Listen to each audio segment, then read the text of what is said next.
అందరికీ నమస్కారం. ముందుగా ఓం శ్రీమాత్రే నమః అని కామెంట్ పెట్టి లైక్ చేసి మా ఛానల్‌ని సపోర్ట్ చేయండి ఫ్రెండ్స్. మాఘమాసంలో శుక్లపక్షంలో వచ్చే పంచమి తిథిని శ్రీ పంచమి లేదా వసంత పంచమి పర్వదినంగా జరుపుకోవటం, సరస్వతీదేవి జన్మదినంగా జరుపుకోవటం అనాదిగా వస్తున్న సాంప్రదాయం. 2026వ సంవత్సరంలో జనవరి 23వ తేదీ శుక్రవారం వసంత పంచమి వచ్చింది. శ్రీ పంచమి, వసంత పంచమి సందర్భంగా సరస్వతీదేవిని ఏ విధంగా పూజిస్తే అద్భుత ఫలితాలు కలుగుతాయో, వసంత పంచమికి ఉన్నటువంటి ప్రాధాన్యత ఏంటో, వసంత పంచమి సందర్భంగా సరస్వతీదేవికి ఎలాంటి నైవేద్యాలు సమర్పిస్తే సంవత్సరం మొత్తం సరస్వతీదేవి సంపూర్ణమైన అనుగ్రహం కలుగుతుందో ఈ వీడియోలో మనం తెలుసుకుందాం.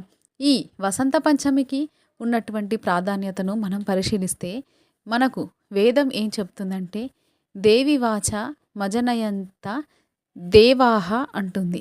వేదం అంటే దేవతలు. వాగ్దేవిని సృష్టించిన రోజు వసంత పంచమి. సృష్టించడం అంటే ఏంటి? దేవతలందరూ కూడా సరస్వతీదేవిని దర్శనమిని ప్రార్థించారు.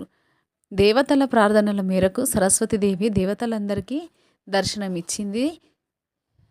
ఈ రోజున శ్రీ పంచమి, వసంత పంచమి. అందరూ ఏమనుకుంటారంటే, వసంత పంచమి అంటే ఆ రోజు సరస్వతీదేవి పుట్టిందని అనుకుంటారు. కానీ యథార్థానికి అది వాస్తవం కాదు. సరస్వతీదేవి ఎప్పటి నుంచో ఉంది. సనాతనారాలు అంటే వేదాలకు పూర్వమే ఉంది. మరి వసంత పంచమి ఏంటండి? సరస్వతీదేవి జన్మదినం ఏంటండి అంటే, దేవతలందరూ ప్రార్థిస్తే వాళ్ళ ప్రార్థనల మేరకు దేవతల ముందు సరస్వతీదేవి ఆవిర్భవించి దర్శనమిచ్చిన రోజు వసంత పంచమి.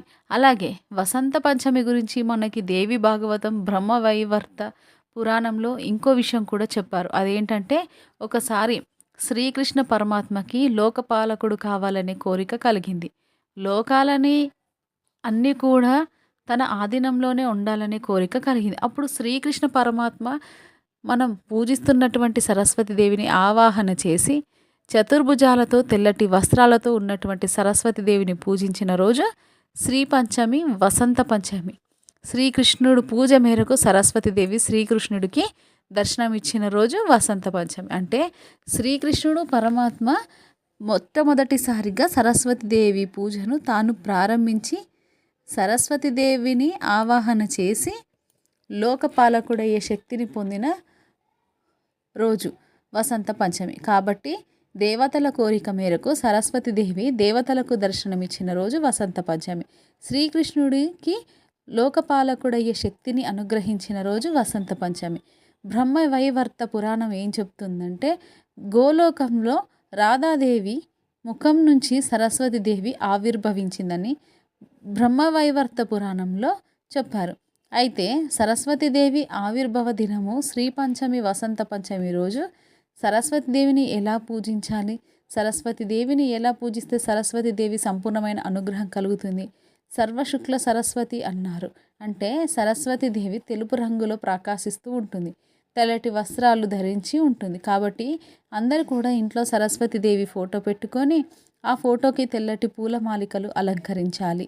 సరస్వతీదేవికి 9 ఒత్తుల దీపం అంటే ఇష్టం కాబట్టి అందరూ కూడా సరస్వతీదేవి ఫోటో దగ్గర ప్రమిదల్లో ఆవు నెయ్యి పోసి 9 ఒత్తులు వేసి దీపాన్ని వెలిగించాలి. తెల్లటి పుష్పాలతో సరస్వతీదేవిని పూజిస్తూ సరస్వతీదేవికి సంబంధించిన ఒక శక్తివంతమైనటువంటి మంత్రాన్ని 21 సార్లు చదవాలి.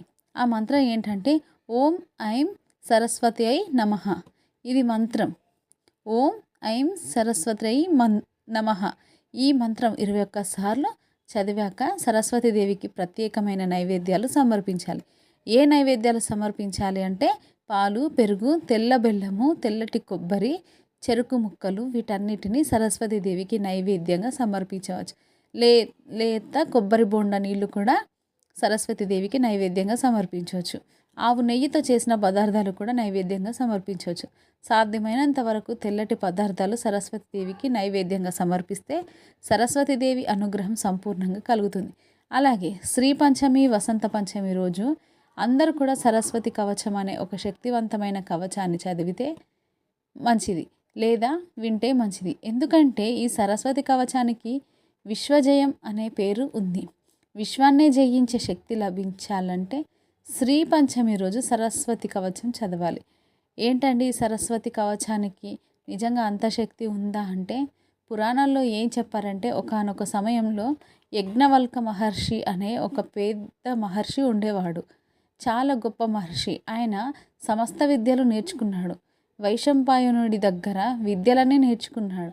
అయితే విద్యలన్నీ వచ్చిన తర్వాత యజ్ఞవల్క మహర్షి తన గురువైన వైశంపాయనుని ధిక్కరిస్తాడు. దాంతో ఆయనకు కోపం వచ్చి నువ్వు నేర్చుకున్న విద్యలన్నీ మర్చిపోతావని శాపం ఇస్తాడు. అప్పుడు యజ్ఞవల్క మహర్షి ఏం చేస్తాడంటే సూర్యుడి గురించి తపస్సు చేస్తాడు. అప్పుడు సూర్యుడు ప్రత్యక్షమై సరస్వతి కవచాన్ని యజ్ఞవల్క మహర్షికి ఉపదేశం చేస్తాడు. ఆ సరస్వతి కవచం చదవటం వల్ల యజ్ఞవల్క మహర్షి తను మర్చిపోయిన విద్యలన్నీ తిరిగి పొందాడని పురాణాల్లో చెప్పారు. అంటే బ్రహ్మాండమైన మేధాశక్తి ప్రజ్ఞపాఠవాలు రావాలంటే ఖచ్చితంగా అందరూ శ్రీ పంచమి రోజు సరస్వతి కవచాన్ని చదవటం కానీ వినటం కానీ చేయాలి. దీనికి విశ్వజయం అనే పేరు కూడా ఉంది. వాల్మీకి మహర్షి కూడా అంత గొప్పవాడ ఎలా అయ్యాడు? బోయవాడైన వాల్మీకి మహర్షి అంత గొప్పవాడయ్యాడు అంటే ఆయన సరస్వతి కవచాన్ని చదివాడని పురాణాల్లో చెప్పారు.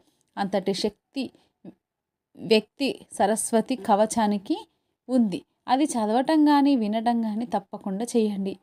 ఏవండి అది చదవలేము వినలేము అది కష్టంగా ఉంది అనుకునే వాళ్ళు ఏం చేయాలి?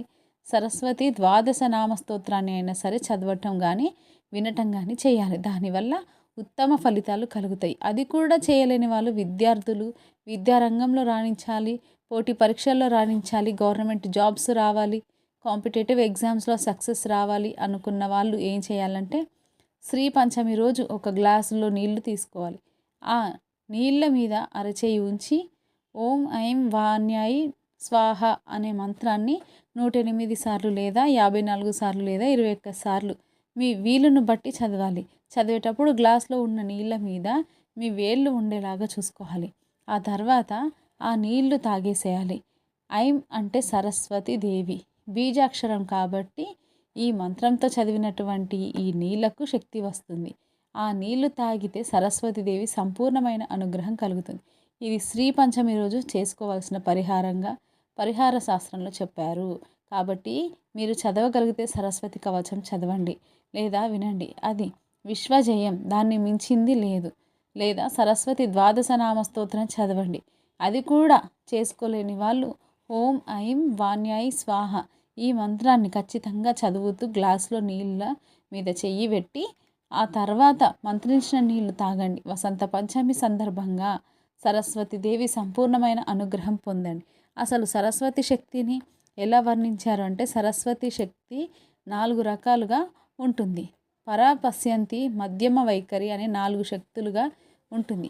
మనం మాట్లాడాలి అన్న భావం వస్తే అది పరాశక్తి ఉండటం వల్ల జరుగుతుంది. మన మాటలకి ఒక భావం వస్తే అది పశ్యంతి శక్తి వల్ల వస్తుంది. ఆ భావం ఉన్న మాటలకి ఒక కూర్పు వస్తే అది మధ్యమ శక్తి వల్ల వస్తుంది. అలా భావంతో ఉన్నటువంటి కూర్పు కలిగిన మాటలు నోట్ల నుంచి బయటకి వస్తే అది వైఖరి శక్తి వల్ల వస్తుంది. అందుకే మనం ఒక మాట మాట్లాడమంటే పరాజయంతి మధ్యమ వైఖరి అనే 4 శక్తులు కలిస్తేనే మనం మాట్లాడగలం. అది మొత్తం సరస్వతి శక్తి అని చెప్పారు.